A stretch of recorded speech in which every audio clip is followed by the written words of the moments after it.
Welcome to the latest edition of Prep Talk, the one and only weekly internet-based radio broadcast dedicated to high school sports for Lane County, Oregon. I'm Marvin Hammersmith, here with my partners, Conan Lee and Chris Park. Chris, what's on the agenda for today's show? Well, it's playoff time, Marvin and Conan, and we have some results to go through. We're also going to preview some games for next week. We lost some teams, unfortunately, concluded their season. We have an interview with Sheldon coach Lane Johnson and a second interview with Lowell head coach Pat Todd and Stump Marvin. All righty. Well, let's jump into it.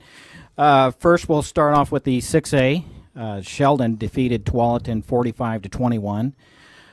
The highlights of that game, this game was tied at 21 going into the third quarter, and then Sheldon raked off 24 straight points, even though their running back, Yadi Dunmore, did something to an ankle, reported going to the locker room at that point in time with ice on his ankle, but Sheldon got it done and raked off those 24 straight points for the big win. Now they'll face Canby this week. And we've seen this before from Sheldon. A kid gets hurt or can't play the game or something, and they just plug in and play another kid. It's like they've got clones over there.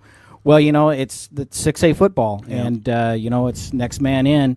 And Sheldon's loaded with football players, loaded with talent that can step in and get the job done. So congratulations to Coach Lane Johnson and his boys, and we'll be talking to Lane here shortly. Yeah, he'll have some more details about that game, so stay tuned. Lane Johnson interview coming up shortly. Conan and I were both out at the Springfield-Silverton game. Silverton, of course, coming away with the big win in 5A, 35-3. Conan, what was your take on that game?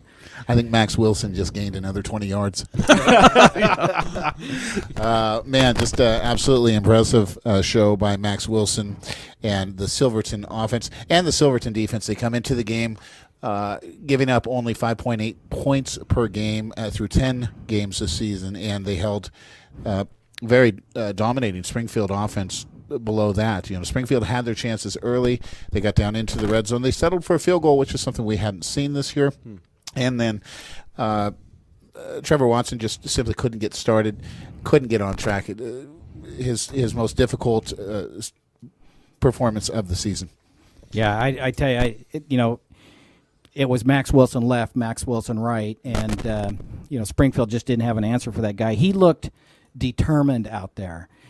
He would get 7, 8, 9, 10 yards on a carry and jump up, and just really excited. And, he didn't let up off of the gas the entire game until they started putting in their second string. It was really an impressive performance. And how many carries did he have, Conan? Like 41? He had 34. I'm just bringing up the... That's amazing. 34 carries for 223 yards and 3 touchdowns. Yeah, it was an incredible performance. I was not there. I was at a different game. But when I look at those stats, I think, wow, what a workhorse. But you have to keep in mind, doesn't this guy also play middle linebacker? Yeah, he does. I mean, what a beating he takes, and he's given people. It's really hard at this level to play both those positions. He did not look tired.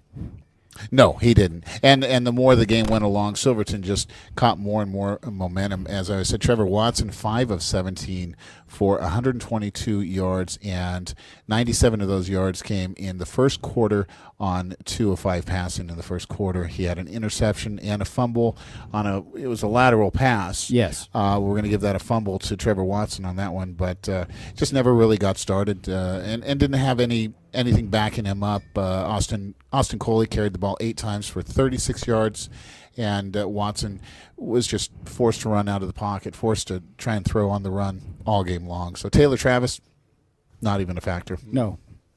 Unfortunately. And Taylor Travis, hats off to the senior Springfield do-it-all guy. Wish him the best of luck. He deserves to go out on more of a note than those kind of statistics in his final game of the season. But you also have to take your hat off to Silverton for that guy was blanketed all night. I mean, he was not open, and when he touched the ball, there were several Silverton defenders right there tackling him. They just did a tremendous job. So Silverton, of course, is going to get a rematch with West Albany this week, and I think it's going to be a different outcome, and we can talk about that later, but I think that Silverton's on a roll right now. In 4A, probably the most exciting game out of this bunch, Cottage Grove defeated Central 42-38. This game went back and forth the entire game. Cottage Grove got the score they needed towards the end of the fourth quarter and came away with the win. One of the interesting notes about both of these teams, Cottage Grove and Central, was I found out that both teams were using girls from the girls soccer team as their kickers. Oh, fascinating. Yeah, it was fascinating, and that's just shows that those teams are willing to do whatever it takes to get it done. And kudos to the girls for coming out and helping out the boys football team. So, Conan, we're going to need a different Stump Marvin question this morning. So let's see if we can think of one here. Well, sorry, but Good job, Marvin. Yeah, thanks. But, congratulations to Cottage Grove, and they're going to have a rematch with North Bend coming up this weekend. That's right, and that was a 1-point game in overtime earlier in the year, so that'll be fascinating. Yeah, we'll talk about that in a little bit. But we're going to are we going to jump into Stump Marvin? I think this is a great time to do it. You All right, sound let's so do it. eager. What do you...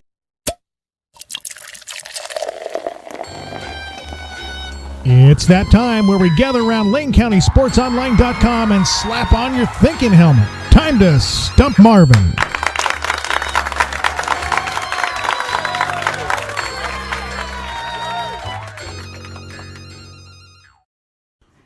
Let's give it a shot. Let's call this Stump Marvin and Conan. You guys can gang up together and see if you can get this right. All right, So I get some help this week. This That's one's awesome. doable. You're going to have to think about it, but it's doable. Okay. We're talking playoffs and we're talking state championships. So what I want you to be thinking about is who won the state championship last year, 1A to 6A? Who's still left that has a chance to repeat? Well, So Sheldon 5A. and Sherwood. okay, Sheldon yeah. and Sherwood. All right, you Yeah. guys got two Yeah. there in less than a second. Correct.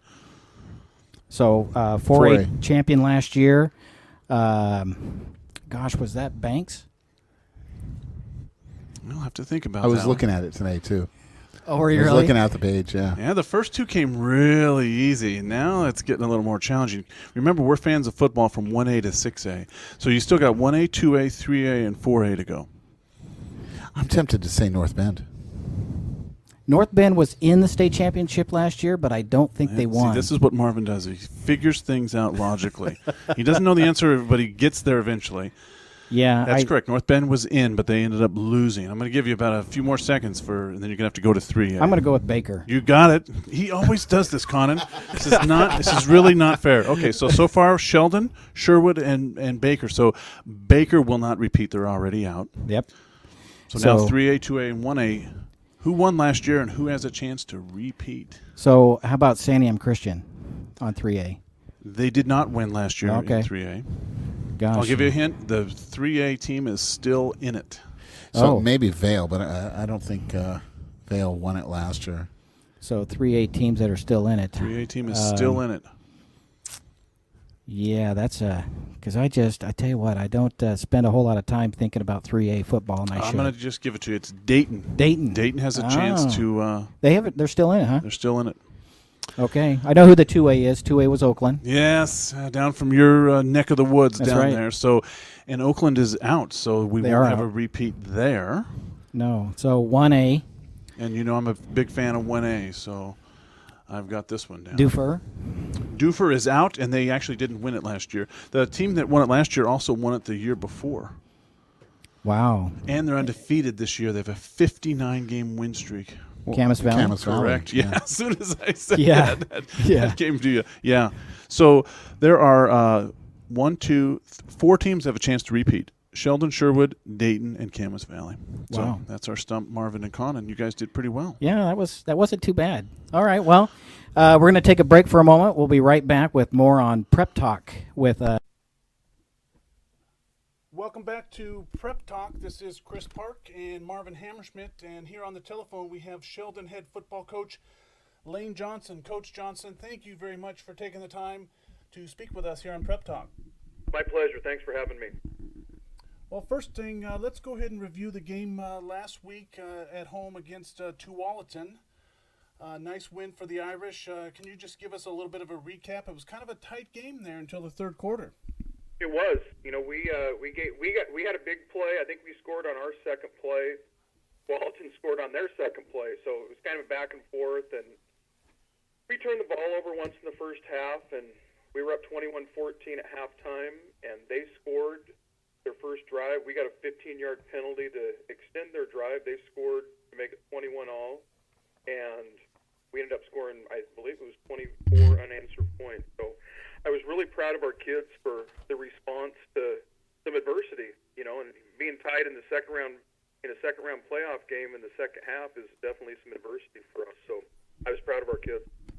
Well, that leads me to the second question, and there might be a word there that you've already used here, but if you could describe your team in maybe two or three descriptive words, how would you describe the 2013 Sheldon Irish? We're pretty gritty. Our kids, we've dug ourselves some holes that we've, in a couple games we couldn't get out of, but we've had our backs to the wall and given up some big plays, which is really unlike most of our Sheldon teams, but somehow our kids have found a way to win, 7 games in a row. So, I'm very proud of our kids. I would like to think that we're hard-nosed and very coachable. They take everything that our coaching staff has to give, and they're really a fun group to be around. So that's more words than two, but it's been a great group of kids to be associated with. Well, I think more than 2 words is okay if they're accurate, and that's a real good description there, Coach. Let me ask you this. You do have 2 losses this year, 59-49, a shootout there to Central Catholic at home. There were quite a few turnovers in that game. And then a real tough road loss, 21-17 to North Medford. I don't have to have you relive all that, but if you look at those 2 losses, which one of those do you think your team learned more from in a loss? Oh, there's no doubt it was the North Medford game. The Central Catholic game, they were just better than we were at the time, and we actually played pretty well to hang within 10 points of them. The North Medford game was inexcusable to me. I did not have our team ready to play.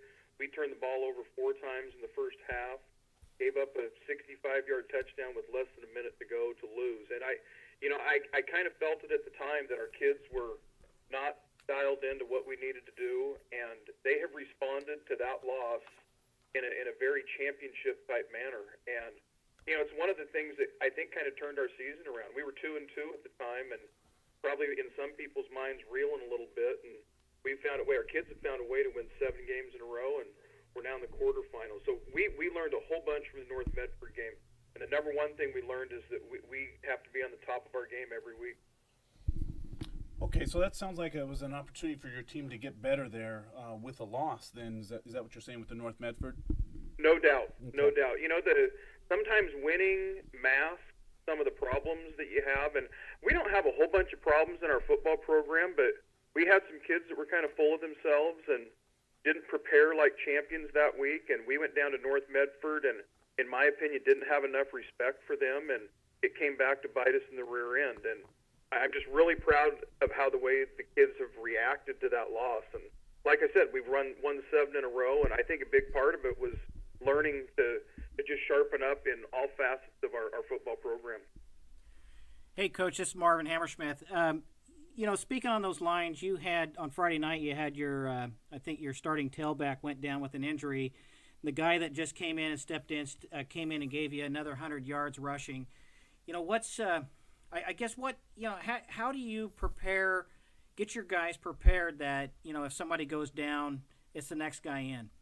Well, we practice a lot of guys. We don't just work with one running back and one quarterback and 4 receivers. We have a lot of guys rotate in, and we've been fortunate in the years we've been at Sheldon where we've had some lopsided wins, and we get lots of kids that have an opportunity to play. So, it's not like Taylor Tharp, he has a bunch of carries this year, and he's done a really good job.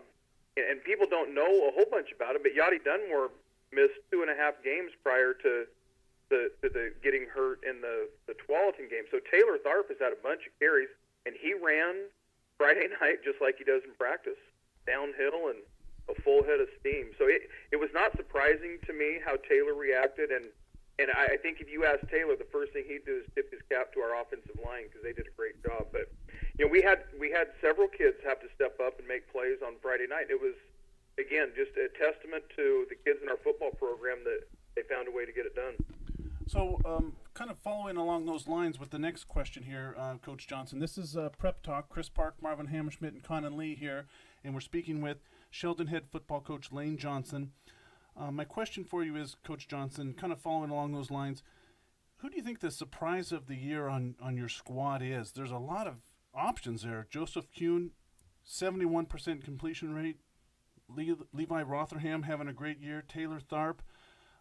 You have the usual suspects, but then you also have some guys who've really stepped up. Any one of those is kind of as a surprise for you?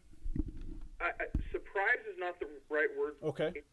But we've been, Joseph Kuhn was a kid that he's paid his dues, been in our football program for 4 years, but he's never been the man until this year. And until you actually have to do it, you really don't know what you're going to get. And he has been outstanding. I mean, it's, again, just a testament to the kind of, to the parents we have in our football program to raise kids like Joseph, that when he got his shot, he stepped right in, and we haven't really missed a beat offensively. And he has been outstanding the entire year. And again, there's some really good linemen blocking for him, and he's thrown to some really good receivers and got a couple good running backs behind him. But he has been outstanding, and I'm proud of all of our kids, but Joseph has been a guy that I'm extra proud of just because of how he's paid his dues and never had a shot until this year, and he's made his shot his thing, so it was neat. Yeah, I think when I use the term surprise, I think it's more from somebody from an outsider perspective. From my perspective and others who watch from the outside, it's almost like it's, you have kids that just get cloned and come in and just all of a sudden do great, but behind the scenes they've been working really hard. So I might have used the wrong word there, surprise, but I think it's just fascinating how the kids come in and just do a great job year after year. It's very interesting, and I understand the surprise factor for some people, and Joseph's not the only guy that's had a great year. You mentioned a couple other guys' names, Levi Rotherham and Taylor Tharp, and we can kind of go down the line. But yeah, again, exactly. that's part of being a Sheldon football player is when you get a shot, you make the most of your opportunity. Well, hey, Coach, we actually have a listener question. Okay. The listener asks, what makes Sheldon football stand above the rest in the Lane County area? Oh, I'm going to take that as a compliment.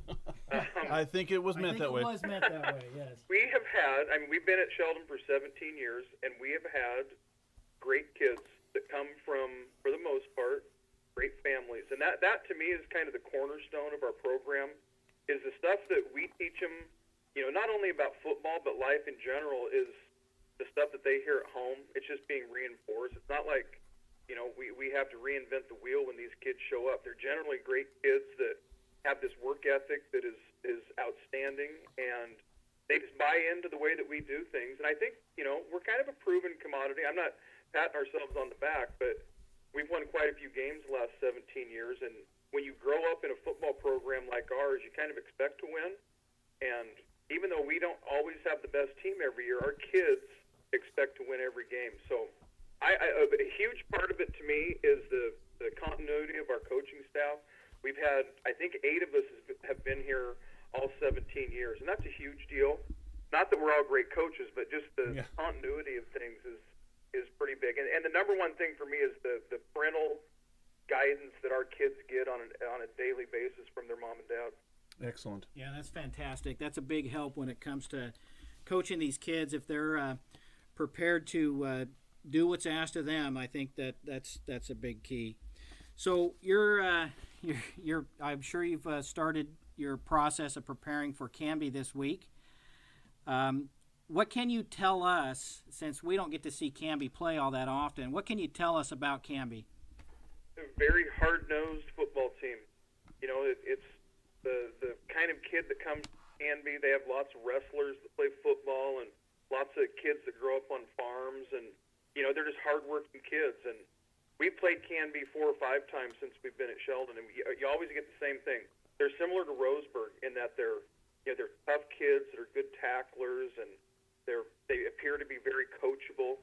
This year's the team that Canby's going to bring is very much a run-dominated team. They don't throw very much, and they hang their hat on playing outstanding defense. And I think they've given up 14 points in their 2 playoff wins. So, yeah, they're a very good team, and we'll have our hands full on Friday night. You're listening to Prep Talk. Chris Park, Marvin Hammerschmidt, and Conan Lee. We're speaking with Sheldon football coach Lane Johnson. Coach Johnson, one last question here before we let you go. What do you think the keys to the game will be this Friday against Canby? You may have touched on them a little bit, but in summary, what do you think Sheldon has to do, keys to the game? Well, we're going to, at some point, going to have to get Canby to punt. You know, they are a team that likes to control the clock. You know, my hunch would be they're going to try to play kind of like Stanford did against Oregon, you know, where your best offense is a great defense, and vice versa. But we have to get them to punt and or turn the ball over. And when we have the ball on offense, we've got to get some first downs. And I know that sounds corny, but that's our game plan every week, and we're not going to go away from our game plan. It would be really nice if we didn't turn the ball over. When we've turned the ball over, we've had some issues trying to win games. So we need to have ball security and get them to punt a couple times and hopefully get a lead on them, because this run-oriented offense it's kind of tough to play from behind. So we're hoping they have to do that on Friday. All right, well, very good, Coach Johnson. We're going to let you go. Thank you very much for taking the time to speak with us tonight here on Prep Talk. Good luck to Sheldon this Friday night against the Canby Cougars. Thanks, guys. Thanks for having me. Have a good evening. You too. Thank you. Thanks a lot.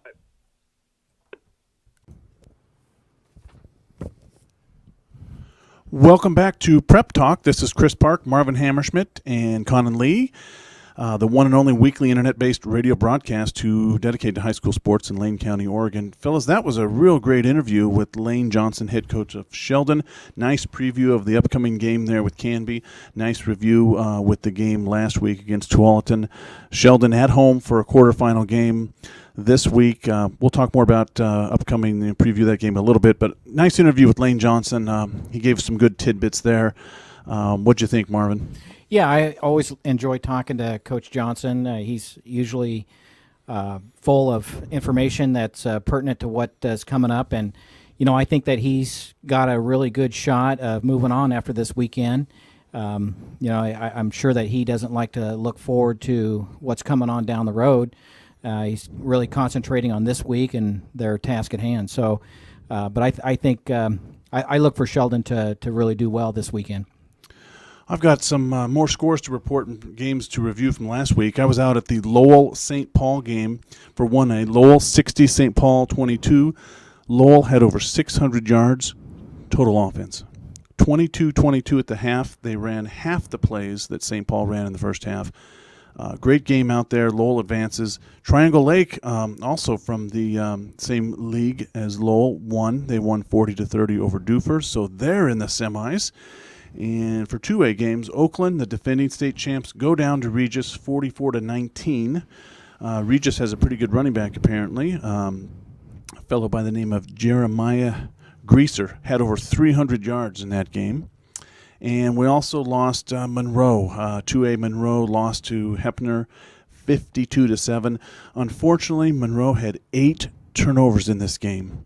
Wow. If you count the game previously, I was out and saw Monroe play Lost River. The second half of the Monroe-Lost River game, they had 5 turnovers. So in a game and a half, Monroe had 13 turnovers, and that's really unfortunate for playoff football. You just can't do that. No. 3A, are you ready for me to talk about 3A? Absolutely. 3A, Harrisburg lost a heartbreaker to Vail. Vail 27, Harrisburg 25. They had a chance to tie the game with a minute left, went for the 2-point conversion, and it failed. There was also one controversial play in the end zone that they gave the touchdown to Vail.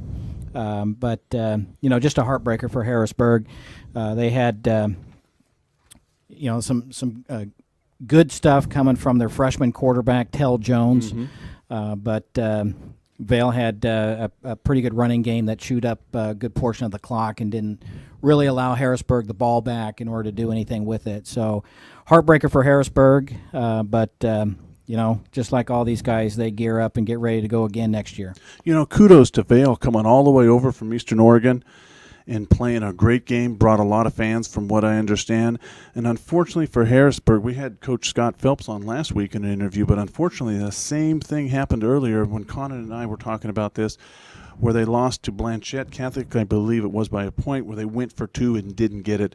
And a similar circumstance for Harrisburg, but still a really good season out there for Harrisburg. I understand a lot of the pieces of that puzzle are coming back next year. Yeah, but I know there's some good kickers over at North Bend or Scappoose. So, you look at that 25, it just makes me think that it wasn't the final game.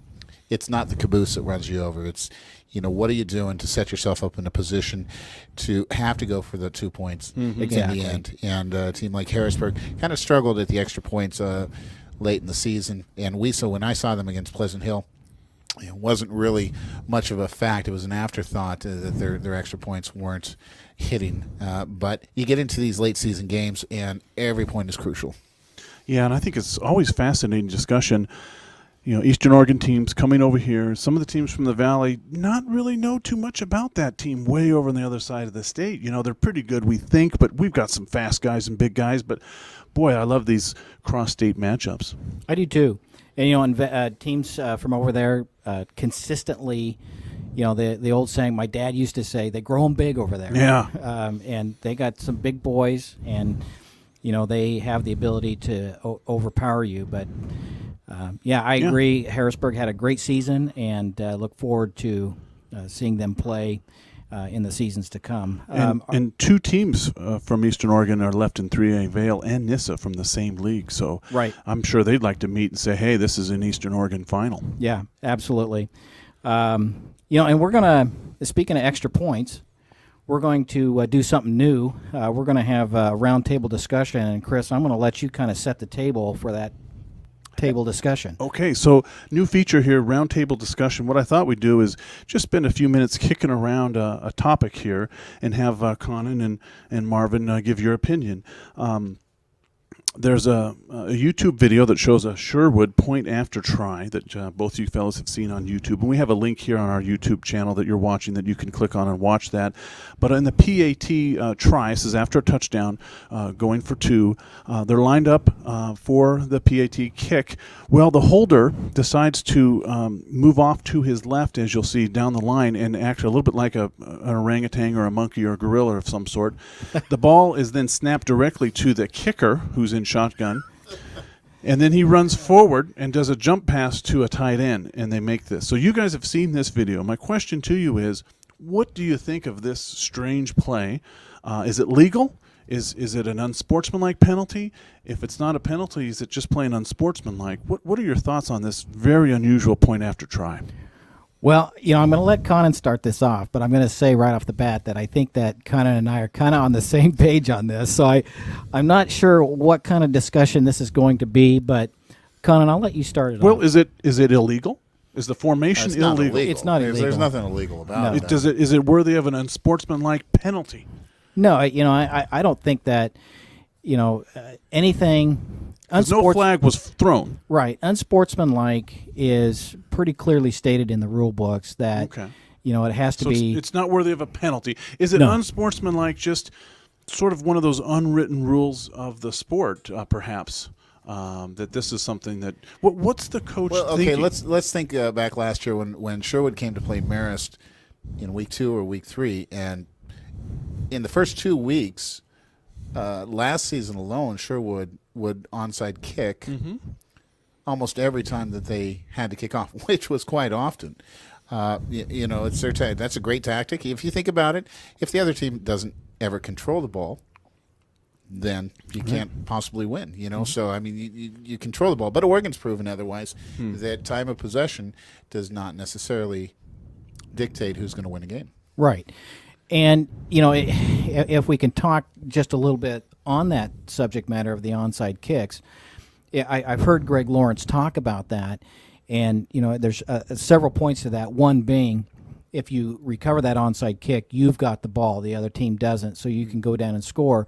But there's the other side of the coin there in that Greg Lawrence has all of the respect and he knows that, or he feels confident. Confidence is the word I'm looking for, that his defense is going to get a stop. Okay. If the other team gets the ball. Well, let me redirect you guys, though. back to the PAT, because we're not talking about onside kicks. We're talking about this PAT. What's going through his mind when he thinks, let's try this PAT? My question to you is, isn't that a good point after try without that individual player acting like an orangutan or a monkey down that line? It looks like it's a really good point after try without the silliness. Well, it's diversion. It's a diversion tactic. Wouldn't be putting him in motion, just jogging like an athlete, be a diversion? Perhaps you may have a point there, but again, I think it depends on when it occurs. Is it after their first touchdown, or is it after their 5th, 6th, or 7th touchdown? Well, I don't like it after the first touchdown, and I like it even less after the 6th or 7th. To me, this is not a real football athletic play. Send a guy in motion, have him run down the line just fine, or don't even do that. Run the PAT like you did, everything except the orangutan going down the line there. To me, it's not athletic. It's kind of silly. I agree. I completely agree with your point there, and I don't like it either. I have less of a tendency to hold any animosity towards Sherwood for doing that if it's after their first touchdown or maybe even after their second, because you're out there coaching and you're trying to keep perhaps some of those kids. I mean, you know how many kids are on Sherwood's football team, and those kids are fighting and clawing for playing time. So, is this an opportunity for you to get some of those kids out on the field and do something I just different can't with wait them? to be the kid that gets your to act 15 like minutes of fame is barking like a dog. Yeah. Well, I I tell you, kids these days, especially on Sherwood's team, Yeah. they will do just about anything to get on that field. I want to reiterate that there's nothing illegal. I'm not being judgmental about it. It's a legal play. It's a fair play. I just think I would describe it as silly. I've seen other PAT tries by Sherwood, their swinging gate. Right. We'll also have a link to that on our show here, which I think is a fantastic point after attempt, which is much more of a diversion. And I like it because it's a football play. It's athletic. It's moving, running down the sideline or along the line like a monkey. Well, you to get me your is guy not. in motion, but a team like Sherwood lives and dies by motion. Yeah. So go back 10 years, 12 years, and you're going to see Churchill, who had a ton of motion, and they were running up 60, 70 points a game, and they would always be a perennial quarterfinal team. Didn't really ever get that far. Eventually, the tide's going to turn. Teams are going to catch on, and they're going to learn how to defend that. I mean, this whatever's going on at Sherwood isn't going to last forever. They're going to move up next year, but I mean, my thought, no, it's absolutely unnecessary. I didn't see any reason why they're running a play like that, except maybe to get some attention. Honestly, Well, they got some YouTube hits. I think they got some attention. This is what I want to pose to you, Con, and then if you're a team that's averaging 14 yards per rush and you're on the 3-yard line trying to get a PAT, why do you need to do that kind of a silly play? Well, and that's my point. If you play video games and you just start dominating the game after a while, it's no fun. People like a little bit of competition, and But I agree with your point of the motion, because the motion is the key.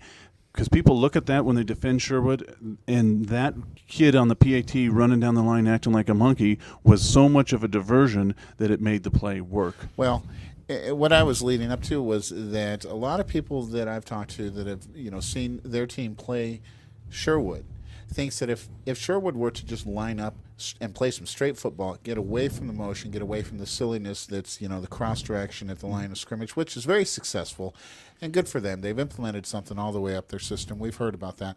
But if they just lined it up and played true north-south football, then they would just be another top 10 team. They wouldn't be dominating where they're at.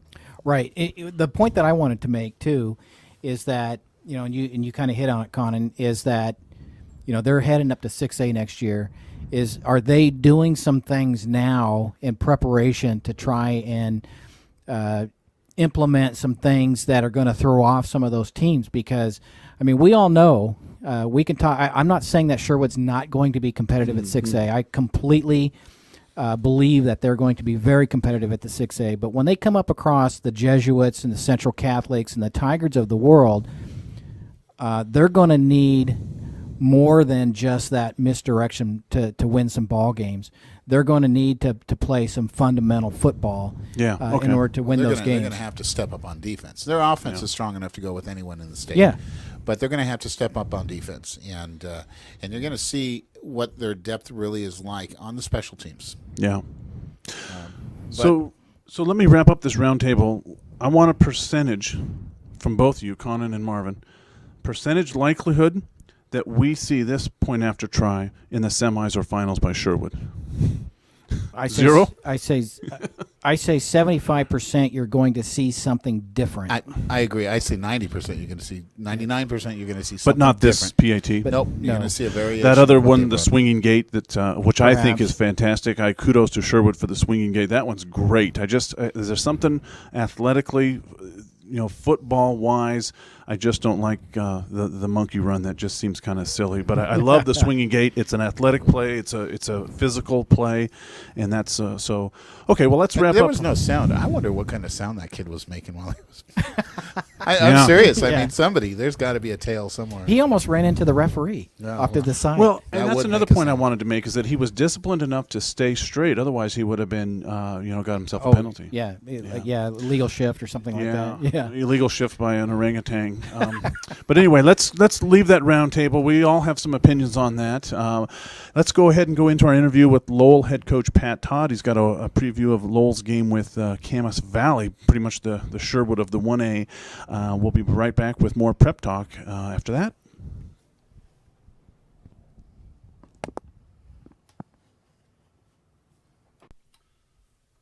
This is Prep Talk Eugene, Chris Park here, and on the telephone this morning I have Lowell head football coach Pat Todd speaking with me. Coach Todd, thank you for speaking with us here today on Prep Talk. All right, thanks. Glad to do it. First of all, Coach Todd, can you share with our listeners a little bit of your background, such as where you went to school and your coaching experience? You attended Lowell High School, is that correct? Yeah, I graduated in '79, played 4 years there. And then you went to Southern Oregon. Yep, redshirted and played 5 years there. And one of the fellows I met on the sideline at the game I was at, the Lowell game last Friday night, mentioned you were in the Hall of Fame at Southern Oregon. So tell us a little bit about your coaching background and your experience. Well, at Southern, I just got right place at the right time. I was a tight end in 1983. That team went 9-2 and won the Columbia South Conference. First time Southern Oregon had done that in the history of the school. They inducted that entire 1983 team. So, yeah, I got in just right place, right time. Very nice. How long have you been at Lowell High School? I think I've been teaching and coaching here for 5 years, maybe 6. Okay. Well, some of our listeners may not be that familiar with 8-man football. So what I wanted you to do, if you could, is maybe give us a little bit of background for folks who don't know much about 8-man. Obviously, 3 players short, missing 2 linemen and 1 skill position player.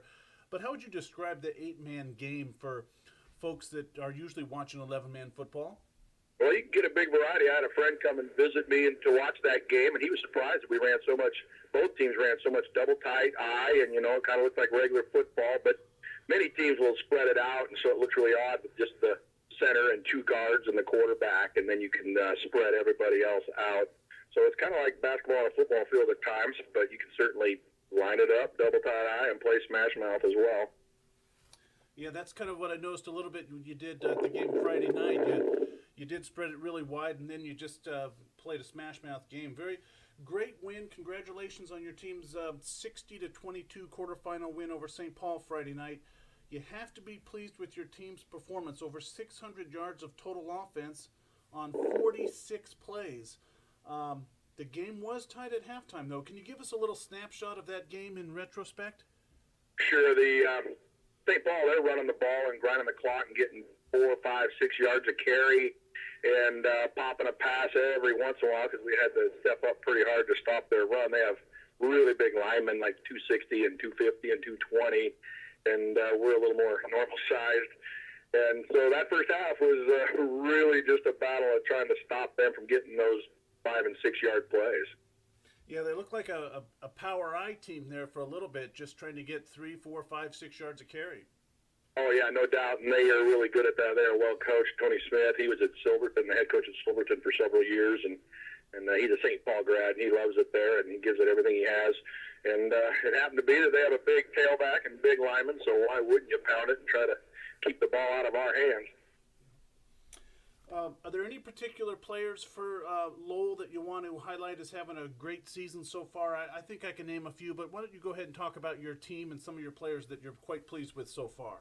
Well, our quarterback, Josh Cardwell, he's thrown or ran for, well, both. He's thrown and run for a touchdown in every game. I'm not 100% sure I'm dead right about that, but I'd be pretty surprised if it wasn't true. He can run the ball like a running back. He can throw the ball like a quarterback. He's hard to tackle, and he's really good, has a good concept of what the other team's doing and how to take advantage of it.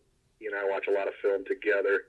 Tanner Harvey, he's just really developed. He's a 6-foot junior who's now about 170 pounds. He just gets bigger every year, runs smarter every game. He's hard to tackle. He can outrun you, and he can run over you. Austin McNichol is kind of the forgotten guy. He plays mostly fullback, but he pops them, about twice a game. He'll pop that 50-yarder and get us in the end zone. And got to stay honest, our tight ends, Alex Norris, he's kind of almost the real deal, 6'2", 180, really good hands, really intelligent, and can block well, can run the routes and make the tough catch. And Devin Long, he's another guy that's kind of forgotten, the other tight end, and he can, he's pushing 6 foot and lean and can run and catch, and has really helped us. And then our linemen are tough. Our center is, we were worried about filling the center spot when we graduated one senior last year, and Grant Chapman has done a great job there. And both of our guards, Colin Cash and Gabe Anderson, have been really tough. Just these kids have mostly been starting since they were sophomores, and they're really comfortable and really confident. We can do a lot of things, and that has not been true the past couple of years. We've been kind of limited by what we can teach, but now we have a really big playbook. And defensively, at the game I was at last Friday, I was impressed with, I think it was Colin Cash had a real solid game defensively, and your DB, Chasen Clayton. So who some of your defensive stars are the guys that are also playing on offense?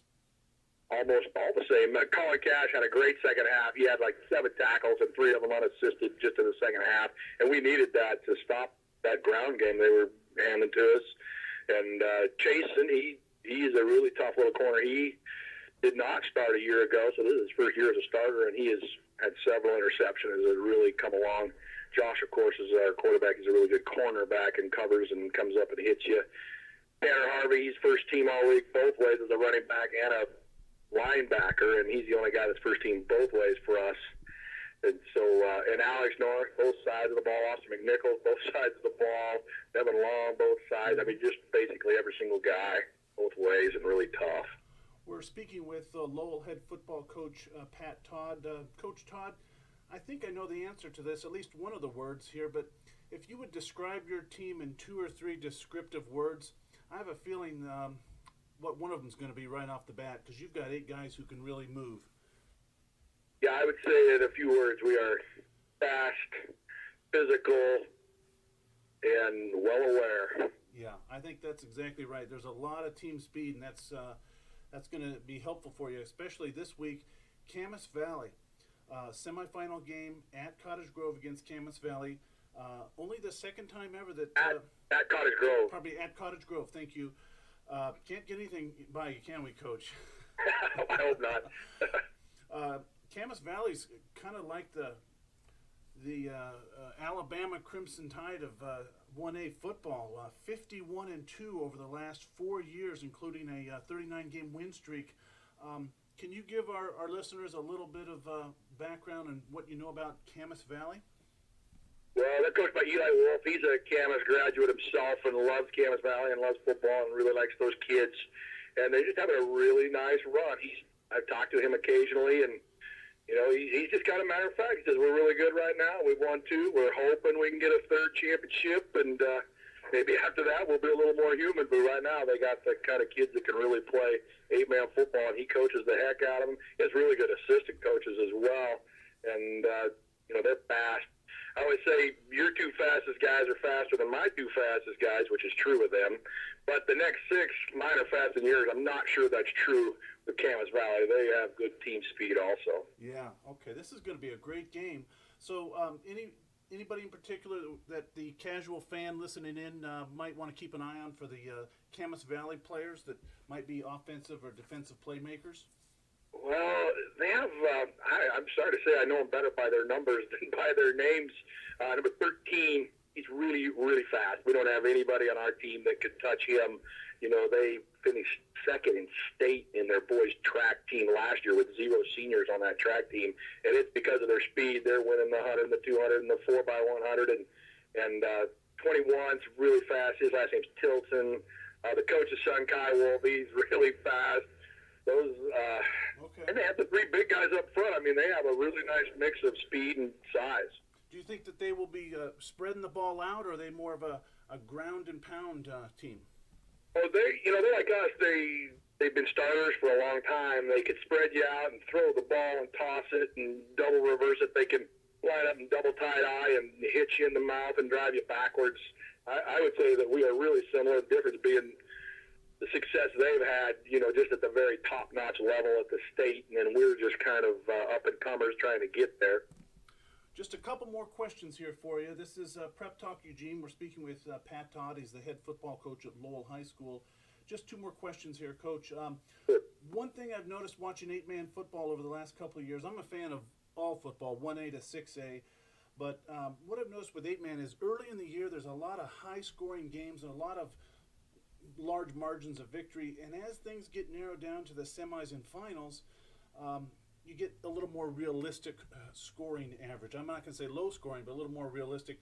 What do you anticipate for this Saturday in the game against Camas Valley? High scoring, low scoring, average? I think somebody's going to win by 20, and I think the low scoring team will have at least 30.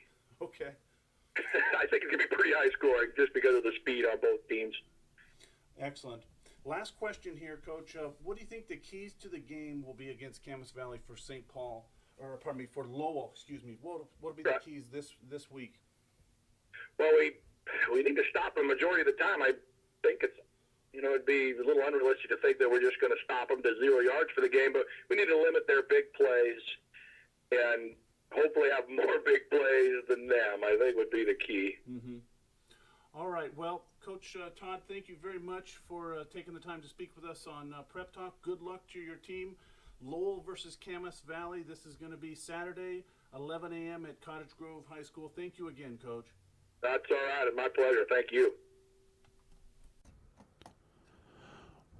Welcome back to Prep Talk. This is Chris Park with our co-hosts Conan Lee and Marvin Hammerschmidt.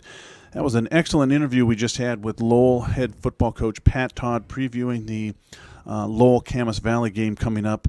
I'm just going to jump right in and talk a little more about that. That's a game I'm going to go out to on Saturday. Lowell Camas Valley at Cottage Grove. It could be a shootout. Coach Pat Todd talked about how many points could be scored and the speedy guys on both teams out there. So 8-man football, putting up some points. That'll be fun. Triangle Lake is another team locally that's still in it in the semifinal game versus Imbler. That's at Hillsborough Stadium, 2:15 on Saturday. So 2 local 1A teams are still in it. Let's see, we've got a 4A game, Marvin, Cottage Grove, North Bend. Yeah, locally, Cottage Grove versus North Bend at Autzen Stadium, 6 p.m. Saturday. And, what a great venue for these 2 teams to come in and play. Cottage Grove, of course, earlier in the year defeated North Bend by 1 point in overtime. 1 point. And so I'm sure that North Bend's got revenge on their minds, and Cottage Grove is just going to look to try and do what they do best and come out and get a win and get themselves into that state title game. I have a question for you, Marvin. Do you think Cottage Grove has this isn't Stump Marvin, by the way, just a question. Good. Do you think Cottage Grove has a little bit of an edge? They played at Autzen earlier in the year in the California-Oregon Challenge against, remember that was one of their losses to Sutter, California? Think they got a little bit of advantage having been on that field already this year? Well, I think it would be sort of, maybe mentally an advantage. Autzen Stadium for 4A high school football players got to be a little overwhelming walking into that stadium. Yeah, I mean, most of the seats will probably be empty other than in the club seat level. Yeah. But still, that place does capture a lot of sound. It's going to be noisier than they're used to.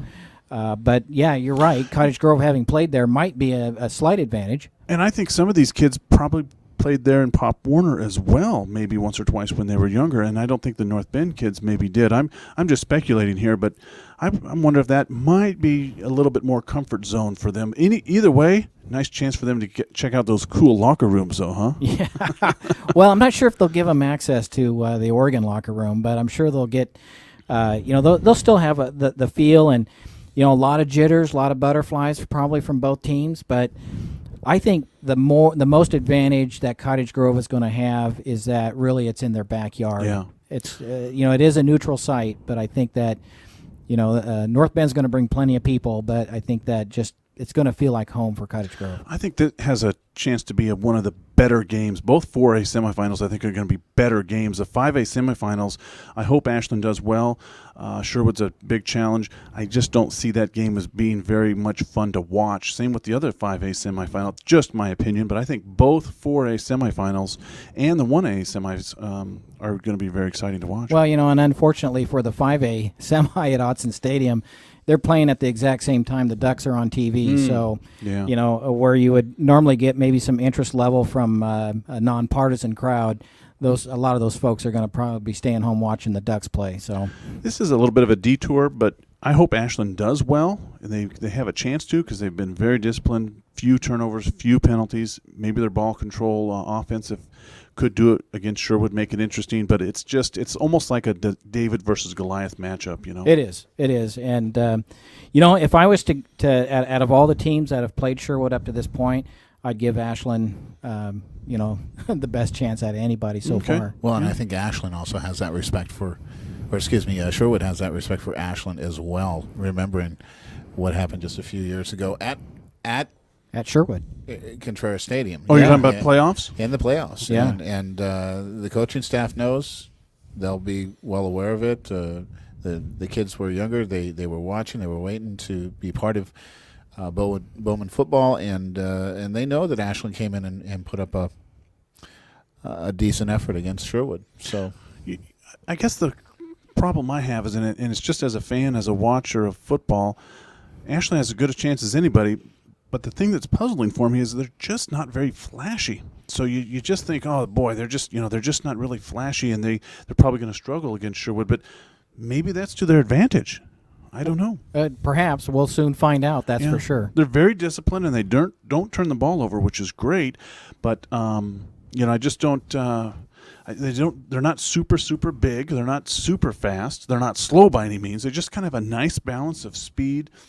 And big guys, but they're just not like flashy Oregon Duck Well, they get the job done, and but like they Connor definitely said, get the job. They're 11-0. Yeah, they're 11-0, and that speaks volumes. That it's they're a tough, well-coached team. as anybody knows. It's tough to go undefeated, no matter who you are, because at some point in time you either have a mental letdown, or something freak happens that you end up on the losing end of a game. But Ashland is just one of those teams that up to this point has been very disciplined. Hardly any penalties, hardly any turnovers, and that's what they do. They just control the ball, play good defense. They've surprised me throughout this year as a team. They think, okay, I don't think they're going to win this game. Boom, they win it. Yeah. I thought, okay, when they play Springfield down there, Springfield's going to play well.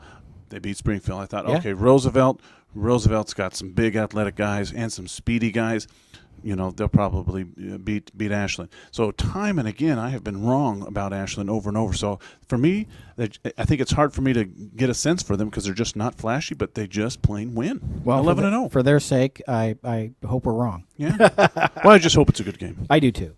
Conan, do you have a preview of a 6A quarterfinal game? We have Sheldon and Canby. Canby Cougars and the Sheldon Irish at Dennis Lowell Stadium, and that'll be Alex Braga and myself calling that game, 590 KUGN AM radio. And so we'll have a game, pregame, starting around 6:45, kickoff at 7 o'clock. Looking forward to that one. I went on to OSA's archive today. I looked at Sheldon. Now, Canby hangs around 6-5, 5-6, 6-5 for the past 4 or 5 years, and they were actually 9-2. And made a deep run, clear back, I think, in 2008. But 2009, and what that tells me is that this senior class doesn't have that much playoff experience. Right. You look at Sheldon, 111 and 14. So 111 out of the last 135 games. No, 125 games. My math is off. So 111 out of 125 games they've won. They've only lost 14 games in the last 10 years. If you go back to 2008 when they were 7-5 and you discard that season, then you can count on two hands. Yeah. Maybe not you, Chris. But no, you can, and it always comes to defeat, late season defeat, always Jesuit, Lake Oswego, Jesuit, Lake Oswego, Jesuit, Lake Oswego. Throw in Sprague and Tualatin there. Tualatin ended up in 2007 taking the championship. That's right. But this senior class has 4 losses. No, 3. Yeah, 4 losses. 2010, 11, 12, and 13. They went 11-1, 13-1, 14-0. They won it all last year, and then they're 9-2. They've got 4 losses to their record, and so, Yadi Dunmere, is he hurt? Maybe not. He'll probably play. If they need him, he's going to play. Mm-hmm. Yeah. It's going to be a great crowd. It's always a big crowd. It'll be packed at Sheldon High School. That game's on Friday night. That game is on Friday night. Well, all but one of the 6A quarterfinal matches are on Friday night this week. So, but how deep can Sheldon go? They open up with a win. They in week 1 they lost to Central Catholic at home. No, they were down 25 points, 30 points early, and then they came back and made it a 10-point game in the end.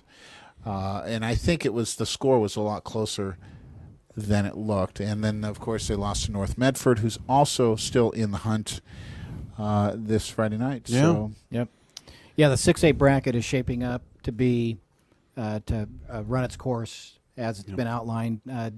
2 and 3 look to play in the the lower bracket, and if Sheldon wins, and I would assume that Jesuit's going to win, then 1 and 4 in the top bracket in the semifinal. So it's shaping up as a lot of people expected it. Yeah, and we'll see how it goes Friday night. But it's important for Sheldon to not overlook this game before they get to some further games. And North Medford has to travel to Portland to play at Tigard High School. Yeah, Tigard that's is on Friday night. So Tigard is tough. Well, a lot of people have Tigard the number 1 team in the state. Well, a lot of people are also looking at ahead. Central Catholic Tigard is sort of the de facto championship, even though it's only a semi. But Jesuit, Sheldon, some other teams are still in the hunt, and Canby is one of those. They want a chance. Oh yeah. Tigard scored 38 points in their season opener against Canby, and hasn't scored below 53 points the rest of the season. Yeah, and the Tiger defense is pretty stout, stellar as well. Yeah. All right. Well, I think we're coming to an end for this edition of Prep Talk. This is Chris Park, Marvin Hammerschmidt, and Conan Lee here. Make sure to tune in next week. We're going to have another couple interviews on our show then. That's going to wrap us up. I'm Chris Park from Marvin Hammerschmidt. Marvin Hammerschmidt. And Conan Lee. So long. Have a great evening.